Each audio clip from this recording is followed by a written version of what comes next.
Hello everyone and welcome to Cinderful Gaming.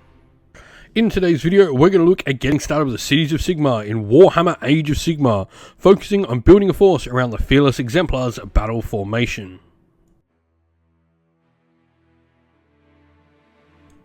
Today's video is sponsored by Gap Games, a fantastic miniature wargaming store in Queensland, Australia. They stock a wide variety of miniature wargames from all things Games Workshop to some of my personal favourites, Conquest of the Last Argument of Kings, and all things Modifius wargames as well. Use our affiliate code in the link below to help support both this fantastic store and the channel as well. And so to start with our force, we are going to look at bringing a hero into the force that's a human, and this is going to be Pontifex Zenestra. Now Pontifex Zenestra is going to give us a pretty decent named hero, the unique keyword on a war scroll, meaning we can't take more than one of this particular war scroll more than once in our force. It's a named character, sort of a major player within the setting of the game. 9 health, a 5+ save with a 4 up ward as well, which is really nice. We've got the first of her abilities of Word of the God King. This allows us to pick an enemy wizard, priest or manifestation within the 18 inch and roll a dice on a 3+. If the target's a manifestation, it's banished, otherwise we inflict some mortal damage on them. This is pretty cool, and you know, an 18 inch range is pretty decent. She's going to be one of the pieces we are moving up with our first sort of grouping of models in this particular battle formation.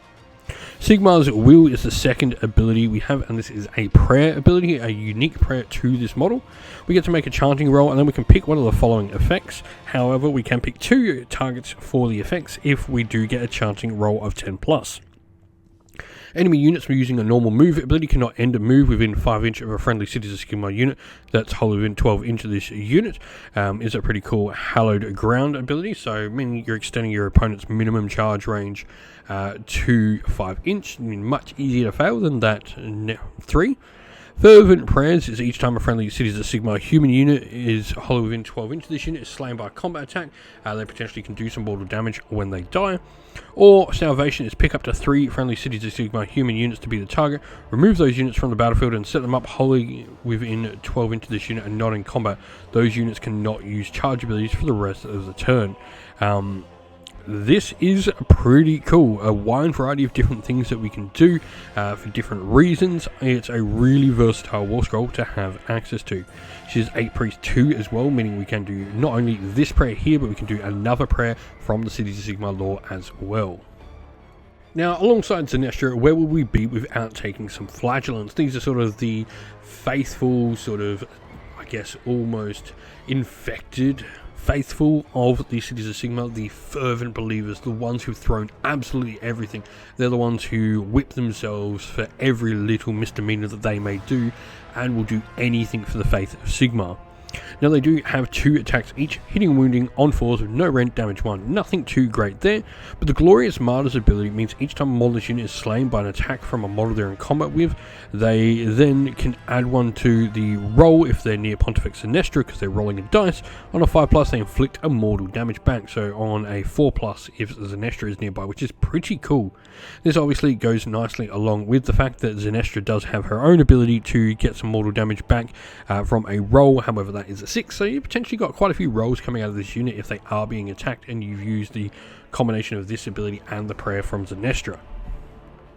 Now when putting together this particular force, we are looking to create those sort of 3 pieces in the force of a human hero, human infantry and human war machine that combine together to give us the best benefits from the ability that we'll talk about in just a sec as well. And the Free Guild Marshal and Relic Envoy is a cheap hero we can get for this second part of the force.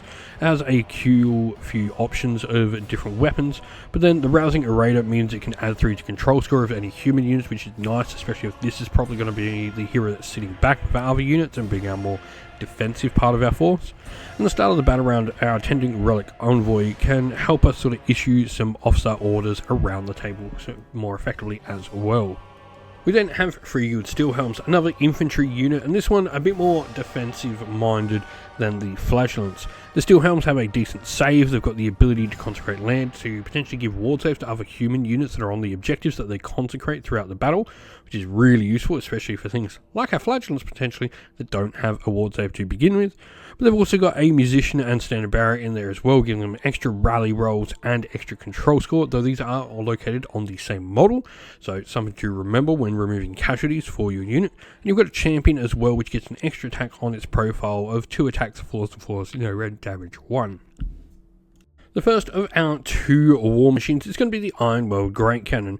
Now, for this particular battle formation, we are looking for potentially war machines that are going to need to roll to hit, because that's where the benefit's coming from, and that's why we've gone for the Great Cannon. Turning that cannonball into 3s and 2s rather than 4s and 2s is massive, and we do also have the ability to go to 2s and 3s on that Grape Shot profile as well. Now, we've got the fortified position rule as well, which means we can ignore some rend coming in while we don't move with this unit, which we probably won't be all that much.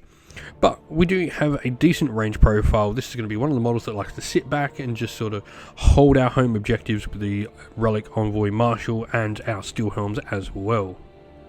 Lastly, we have the Steam Tank. This is going to be the war machine that's going to move along with the Nestra and the Flagellant to be our more aggressive combination in the force. 12 health and a 2+ save is really nice.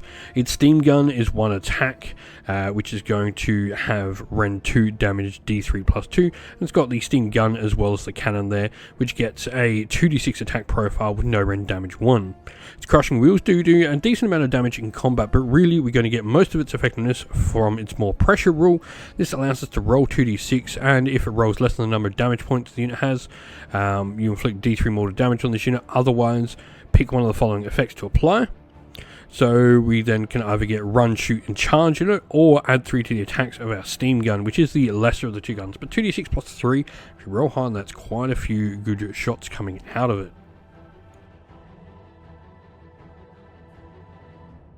And so our force is Fellows Exemplars, and this gives us the Frontline Leader ability, which is once per turn army during our hero phase. We pick a friendly Cities of Sigmar human infantry hero to use this ability, then a non-hero human infantry and a singular human war machine that are wholly within 12 inches to be the targets. While they stay nearby that hero, they add 1 to the rend characteristic of the target infantry's unit's melee weapons and the target war machine's ranged attacks as well. So really cool buff. Obviously we can combine this with a +1 to hit and stuff like that as well from all our attack to really get some damage through.